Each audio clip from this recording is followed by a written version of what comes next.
People going through procedures that are life-changing and life-altering, it can make us concerned.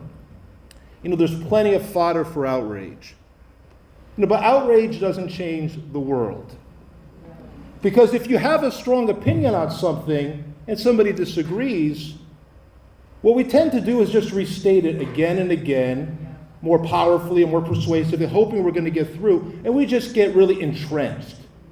And we usually end up just preaching to the choir and not really influencing anybody. But outrage doesn't change the world, right? Our truth will not be heard until our grace is felt, because the greatest apologetic for Jesus is what? It's love, right? By this all men will know that you are mine, if the way you love one another. You can't fake love. I think that's why it's so important. It's like a smile. You go up to a friend and they give you a fake smile. You know when it's fake. Right? The muscles in the face don't do the same things when it's fake. That's how love is too. People feel love, and it's hard for us to really to influence the world if people really aren't convinced of our love. And guys, this is an important topic. Some of us might think it's very relevant to them. Some of us might think it's not so relevant to me. I don't know anybody, it doesn't affect me. But guys, these thoughts, these ideologies, these talking points are very prevalent in our society right now. And we have to be prepared to answer. We have to be able to wrestle with these so we can be great ambassadors of Christ. Instead of fuming with outrage and using overused talking points, Christians are called to have outrageous love. Otherwise, we're just resounding gongs or clanging cymbals. 1 Corinthians 13 says, if I speak in the tongue of men or of angels, but I do not have love, I'm only a resounding gong or a clanging cymbal. If I have the gift of prophecy and can fathom all mysteries and knowledge, and if I have faith that can move mountains but do not have love, I am nothing. If I give all I possess to the poor and give over my body to hardship, that I may boast but do not have love, I gain nothing. Think about that. You can have amazing faith. You can have wisdom. You can have incredible knowledge about a topic. You can even be right and be wrong at the same time. Because what's always most important is love. The Sermon on the Mount was one of the most ethically vigorous speeches in human history. Ed Anton did a great job on that a couple weeks back. And one thing that he said that stuck out to me was, try to live this way. Try to live like one day. Try to get past breakfast living the way Jesus called us to live. Jesus was not pro-taxes to Rome, but he was pro-tax collector. He was not pro-adultery or pro-prostitution, but he stood up for adulterers and prostitutes. Not their behavior, but their humanity. Sinners wanted to be in his presence to the extent that it became a criticism of his ministry. Matthew chapter 9, verse 10 says, while Jesus was having dinner at Matthew's house, many tax collectors and sinners came and ate with him and his disciples. What a visual. Matthew invites Jesus over for dinner, and all Matthew's colleagues show up. I don't know if he was talking about Jesus. I don't know if they heard he was in town. But if, guys, tax collectors back then, as we know, they were the irredeemables of society. They crossed the line morally in people's minds. But what this shows is these irredeemables, the ones that were just morally bankrupt, they thirsted for God too, just like we do. And there's not a direct correlation in the Bible or a story of Jesus interacting with somebody who's transsexual. But I think this is a reasonable comp. How Jesus treated people that were outcasts back then is a good indication of how we should treat people as well. As Christians, if the number of trans people swells in our community, which many people think is happening, shouldn't the number of trans people that are around our homes and tables also grow? If Jesus was here, that would be the case. And I think what we really need is a fresh posture. We need to hold God's truths, but reject stereotypes. Trans people, they really do have a few cards stacked against them. Some have mental health issues, some have loneliness, social stigmas, rejection. And what we do is we often, when we think about the population, you think about the most abrasive or the most aggressive, or most angry examples or voices. We have to realize that's not everybody. Imagine you're somebody from the trans community, and just like the tax collector, your heart thirsts for God. And you decide one day, hey, I want to go to church. I need to learn more. And you come to the front doors of Parker Middle School, and as you're walking in, you think to yourself, what if I have to go to the bathroom? What if I have to go to the bathroom? You're not an evil person. You don't want to make anybody uncomfortable. But sometimes it can be a situation where maybe it's just easier to avoid than to engage. A study in 2011 of 6,500 trans people reported that 57% had family members who refused to talk with them. 50% had experienced harassment at school. 50%. 55 had experienced abusive and hateful behavior. 69 had experienced homelessness. What would Jesus do? Jesus created a home for those without families. The church is a spiritual hospital. It's the sick that need a doctor. We don't need more outrage. We need more love. And guys, Christians have some cards stacked against us too. There's a perception in society that the Christians are the intolerant ones.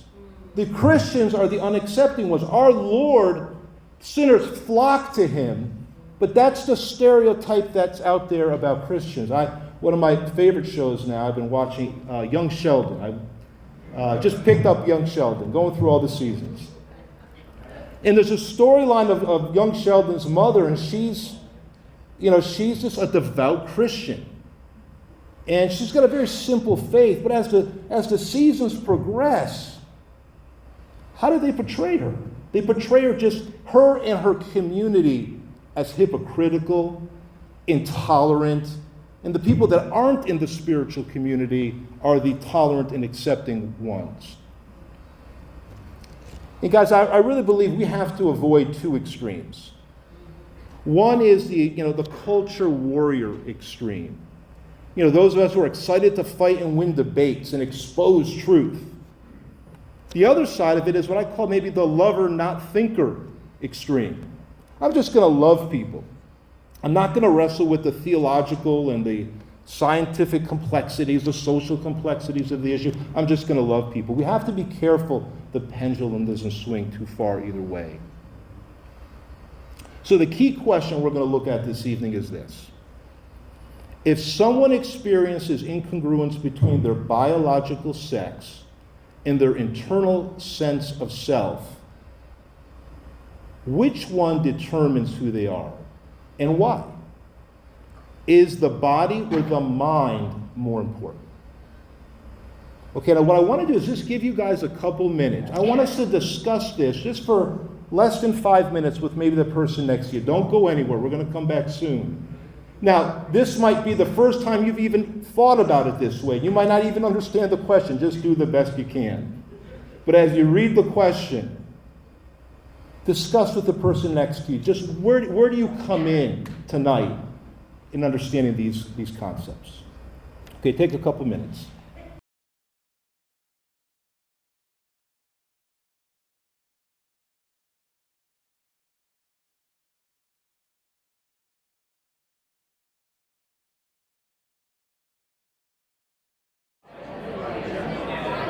How'd you guys do?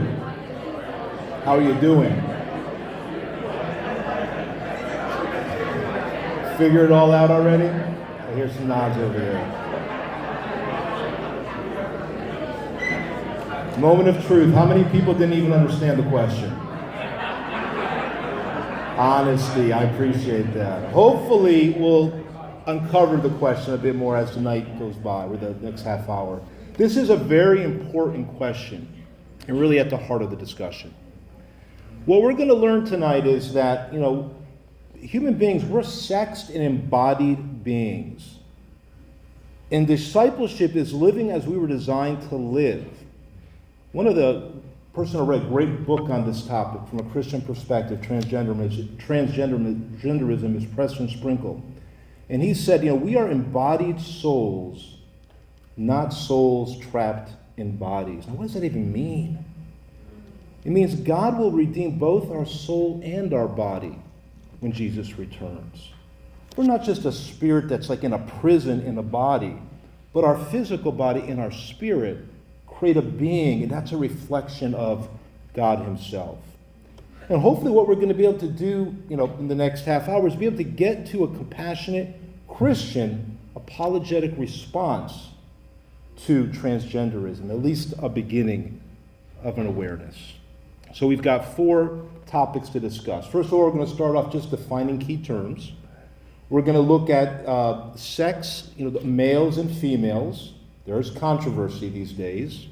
We're going to talk about gender identity, and we're going to talk about what is gender dysphoria. Okay, so just to clarify some terms. Now, these aren't my terms. I'm not saying these are 100% truth. I'm just trying to present to you the language that people are using to describe this topic. Okay? So the first is transgender. And that's what when a biological male, for example, is identifying as a female, an umbrella term used by some individual whose gender identity expression differs from their sex at birth. A little bit different is non-binary, a term used by some individuals who believe the binaries of male and female do not adequately express their gender identity experience. They don't identify as either male or females, which is different than people who identify as transgender. Intersexed. Some of us older folks might be more familiar with the term hermaphrodite. That's kind of out of vogue now. That's not maybe a sensitive thing to say. But intersexed are individuals with atypical features in their sexual anatomy or sex chromosomes. A 2002 study showed about 1.5% of the population could fall into this category. But what's really important to understand is out of that 1.5%, 99% of those individuals can clearly be distinguished as male or female by their anatomy. A lot of times, that 1.5%, the majority of it is just maybe people who have secondary sex characteristics that are a little bit ambiguous. Woman with a large Adam's apple, that sort of thing. But it's clear by their anatomy what they are. 1% of the 1.5% do have both genitalia. Gender dysphoria. It's the emotional and physical distress felt by many people whose internal sense of self does not match their biological sex. It's also a clinical diagnostic label. We're going to talk more about that towards the end. And then finally, transition. This is, I'm sure, a term that's out there and talked about a lot. It's the process which a person seeks to align their lived identity with their perceived gender identity. This might involve a social transition, a hormone transition, or actually a surgical transition. Doesn't mean all 3, but it can be 1 or all 3 or just 2. So let's start off with sex and talk about male and female identity.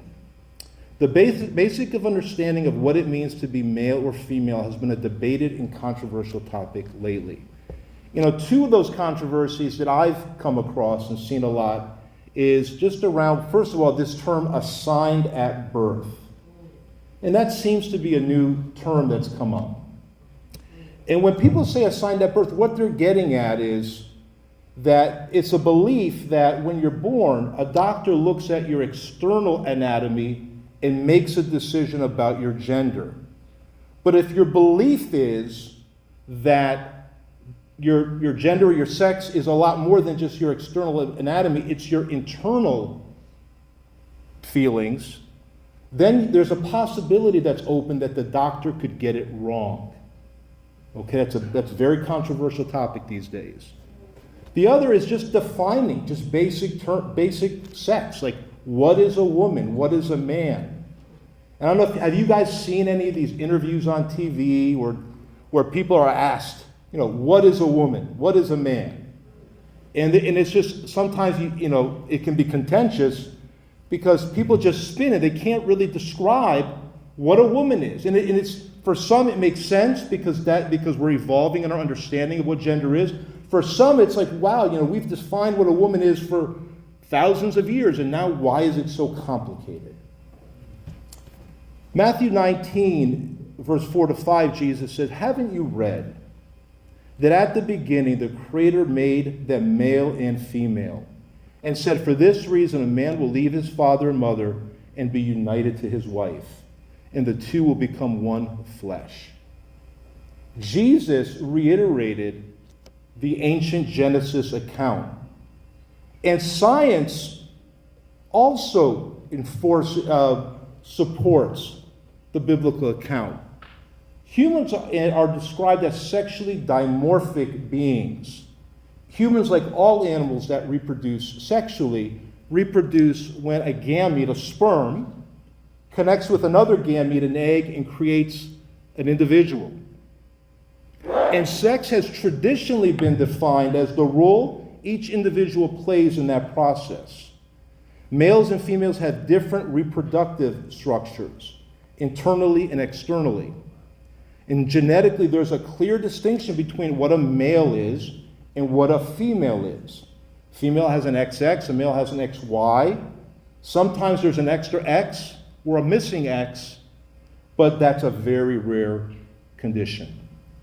So the bottom line, from biology, sex is the presence or absence of a Y chromosome, internal reproductive organs, external sexual anatomy, related secondary anatomy. Guys, this isn't controversial. It's science. It's like, the earth is round, not flat. That there's two components to what makes something an organism, and that comes from a male and a female.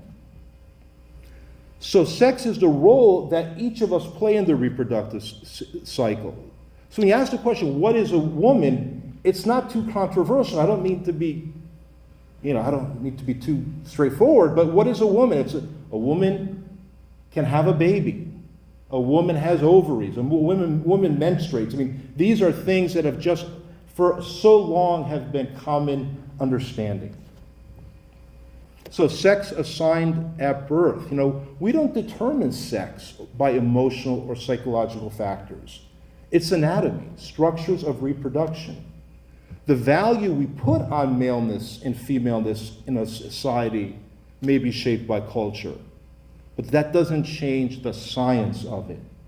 You can observe a strapping 6'6" muscular man and assume this guy must be a great athlete, and realize actually not at all. I won't make any comparisons here, but maybe they're artistic. That might challenge your social and cultural definitions of what it means to be a male, but it doesn't change biological facts. Okay, next step in progression of this conversation. So for the ladies out there, I want to ask you, what does it feel like to be a woman? Don't answer, don't raise your hand. We're not taking responses. Just think to yourselves. Likewise, men, what does it feel like to be a man? I'm not even going to ask. Now, women, think of it. Let's flip it around. Women, do you have any idea what it feels like? Deanna likes to put her hands in the dirt outside and be outside, and it energizes her. I like it, but it's worked for me. I'm usually the one who wants to have the long talks about our feelings. I want to dissect everything. Why did you say it that way? And let's think about it from all the different. Here's what I'm feeling. Diana's okay with it, but she certainly's got a cap of how long she could take that. In the Proverbs 31 woman, the famous Proverbs 31 woman, she was compassionate, she was generous, but she was strong, spiritually and physically. She was hardworking, she was resourceful, she was a good steward of her money. She was no damsel in distress. She was no Disney princess. Now, if you're a Disney princess, no judgment. God made you the way He made you. What are the fruits of the Spirit? Can anybody rattle off the fruits of the Spirit? Does anybody want to be courageous? Can somebody do the whole list? How about just one? Throw out one. What's the fruit of the Spirit? Love. What's another one? Peace.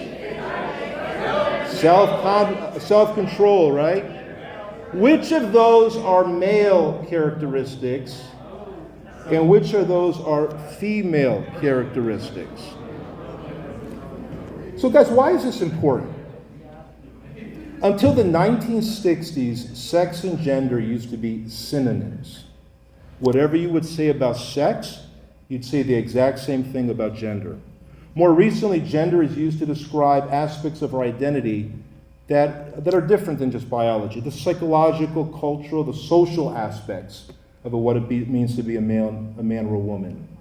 The gender identity is the social aspect, and the gender role is what many consider to be, the gender identity is the psychological, the gender role is the social and the cultural. And what this subtly plants is the idea that everyone from a certain group should act a certain way. But if you think about it, I hope I'm not going to say something controversial here, I feel like I'm about to, but gender roles are largely based on stereotypes. And I don't mean that negatively, I just mean it kind of factually. Male and female stereotypes is how the majority are expected, or perhaps how the majority even prefers to act in a given culture. Gender roles are based on generalities, not absolutes. It's how most males, for example, compare to most females, or maybe how most females compare to males.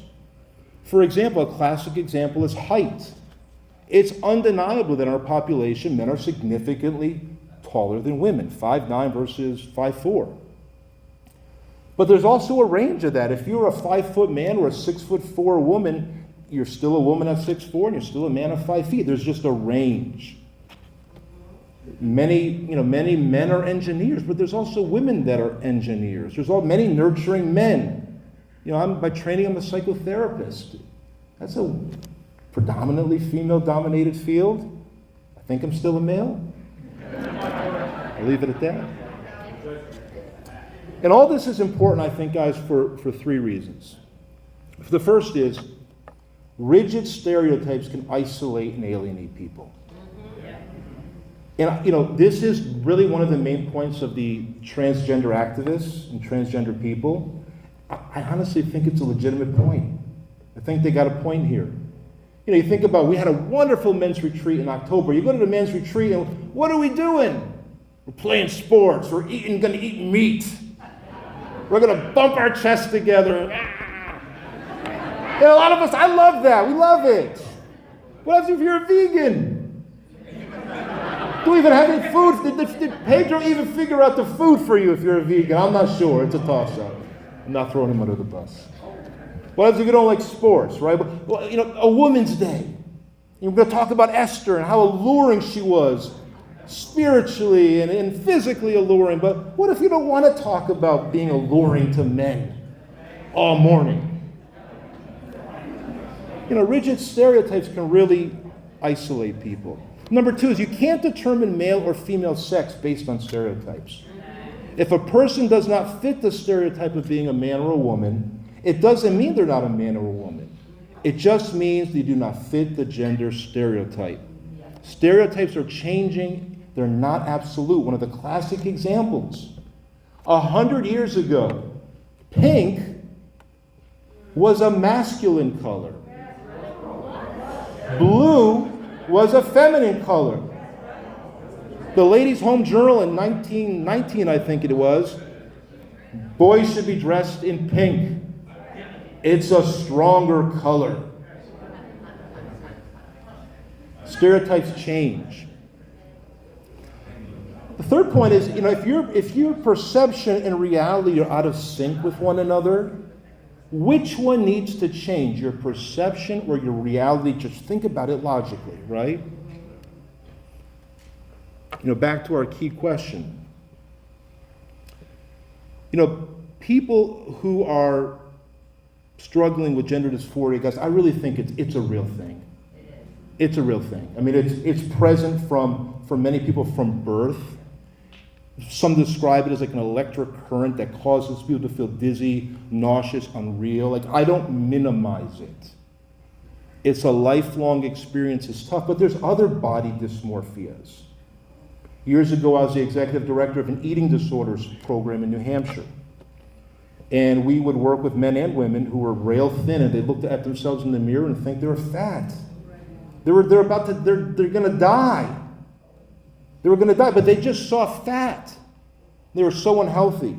And they had to their treatment was taking a leap of faith that what their eyes are telling them is not true.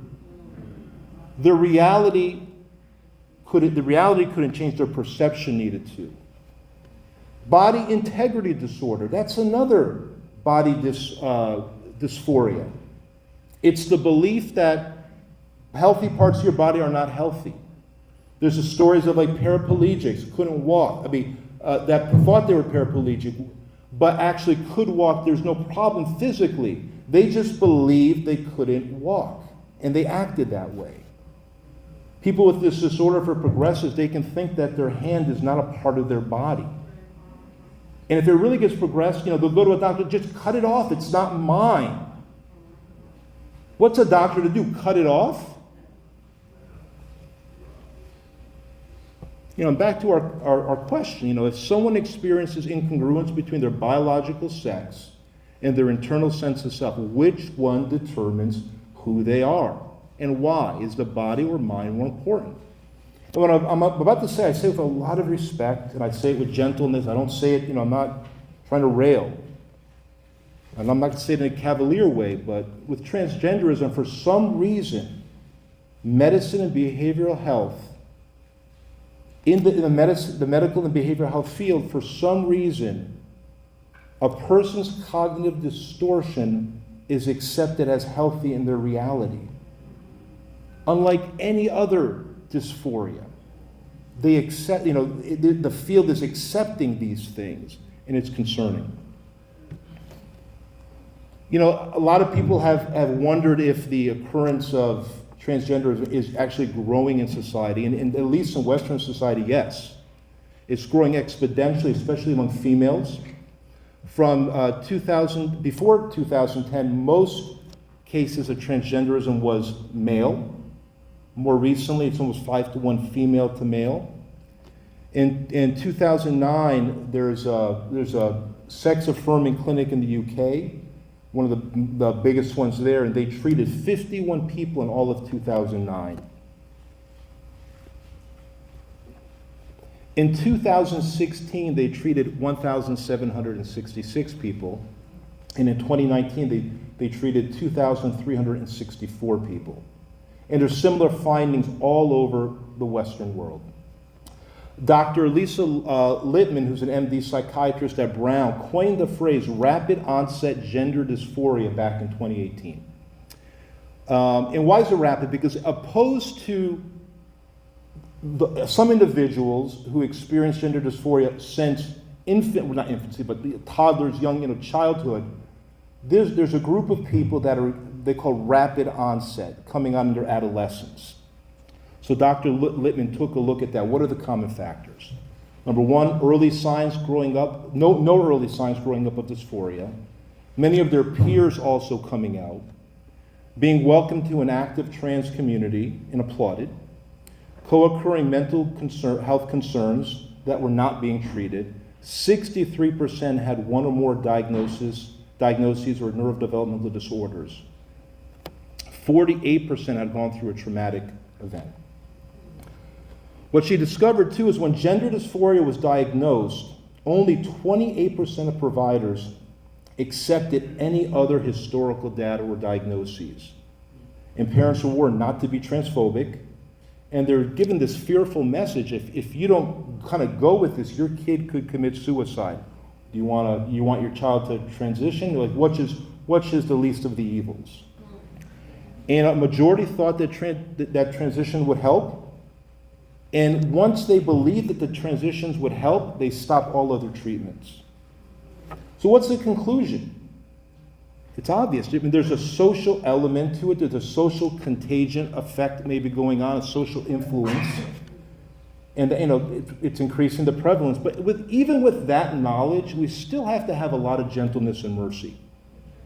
We still have to have empathy, because sometimes when we look at things and we think, well, they're behavioral issues, we have less empathy. First of all, some people really are experiencing this from childhood. And if even there is more prevalence of rapid onset gender dysphoria, there's still some very vulnerable people that are experiencing some tough things. A couple more slides, guys. So why is sex being defined as biologically male or female so important from a scriptural perspective? First, the body is essential to our image-bearing status.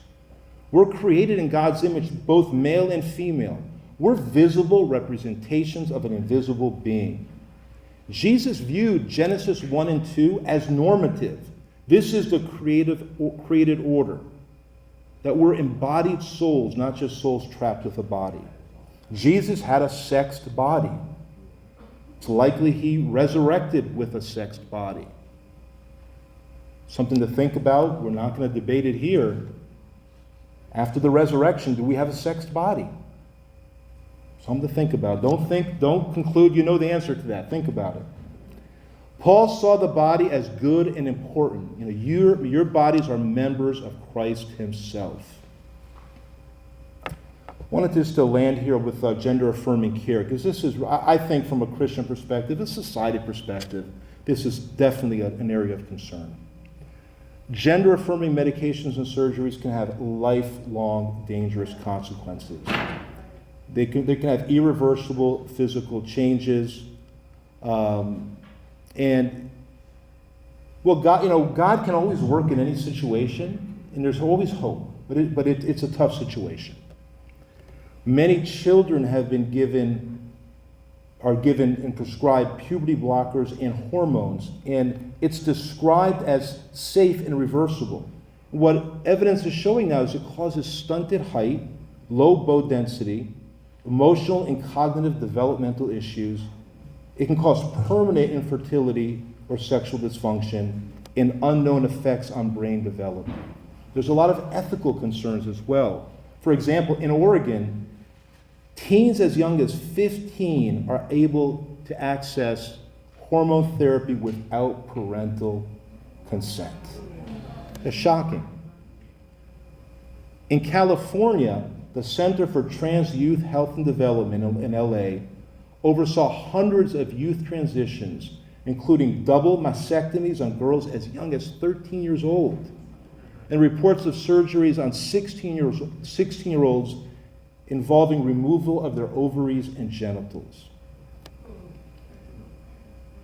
So what's the point of this? Why bring this up? Now, from a Christian perspective, we know we all make decisions about our health that are personal. When I'm on my way home for dinner and I stop by Dunkin' Donuts and I get that extra donut before dinner, that pre-dinner donut, I've made a health decision, right? But these are life-changing, life-altering choices made by children who don't maybe grasp the gravity of what's going on. And wisdom demands caution. In our society, minors can't legally make many choices. You can't buy a lotto ticket if you're 16 years old. You can't vote. God knows when you can rent a car. It's like when you're 30 or something. I think you need to take your parents to the mall to get your ears pierced, right? But we're giving consent, we're giving the power to children to make these decisions. we got to really wonder what's driving it. So guys, let's bring it in for a landing. 1 Peter chapter 3, verse 15. But in your hearts, revere Christ as Lord. Always be prepared to give an answer to anyone who asks you to give the reason for the hope that you have. But do this with gentleness and respect. And I really wanted to land there, guys, because I think this is an important issue. At some level, I encourage you to engage it, understand it. This isn't a definitive talk on it. I love how the scripture says, be prepared to give an answer when you're asked. We don't have to be going around and, just shooting off our ideas. When you're asked, and always to do it with gentleness, respect. Outrage, outrageous love, not outrage. Just finally, a couple of years ago, a family, Christian family, reached out to me. Their adult daughter, was transitioning. And they were very concerned. She had gone through the hormone treatment and going towards surgery. The parents were very worried about her mental health. They were very worried about what would happen, the physical ramifications of these decisions. They were Christians, or they were really wrestling with the spiritual implications of this.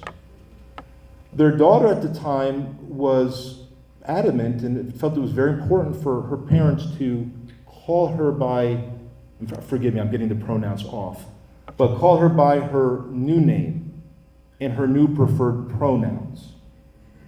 And the dad called me up specifically and said, I am not going to do that. I'm a Christian man. I'm just giving in to the pathology. It's wrong. And I'm not helping her by doing that. What would you do, George? What are your thoughts on it? And I'm going to leave you with that question. If you want, I can share with you in the fellowship maybe what I did. I don't want to prescribe to you because I don't think there's a right answer. I told them what I think. But a lot of it's driven by what would Jesus do? When you see it, what would Jesus do? But think about that. Those are the important questions we're wrestling with. Maybe we should talk about that in the fellowship, but think about that. What would Jesus do in that situation? Finally, guys, 2 really good books I recommend highly. Embodied, I referenced it earlier, by Preston Sprinkle. Great book. All from a Christian perspective. And Dr. Mark Yarhouse, really a psychologist and really one of the seminal works on the topic. So really recommend those books highly. So I hope this was helpful. I hope you engage the topic further. And if anybody has any questions, want to talk, please always reach out to me. I want to be a resource to the region. If you guys have questions or situations I can be helpful with, please reach out. Let's end it in prayer. Father, thank you so much for tonight. Thank you for everybody's attention and attendance. Father, thank you that we were able to really talk about some challenging topics. And these are topics that, Father, sometimes they're hard for us as Christians to really know how to handle, how to address, how to be in the presence of. But God, give us wisdom, give us outrageous love. Father, help us to be truth speakers. And Father, more than anything, help us to minister to a lost world. Father, thank you for Jesus. Thank you that people were just drawn to him because they felt loved and accepted, and he cared for people, and people were transformed in his presence. Father, may your region, may your kingdom have a similar effect on our friends and family. It's in Christ's name that we pray. Amen. Amen.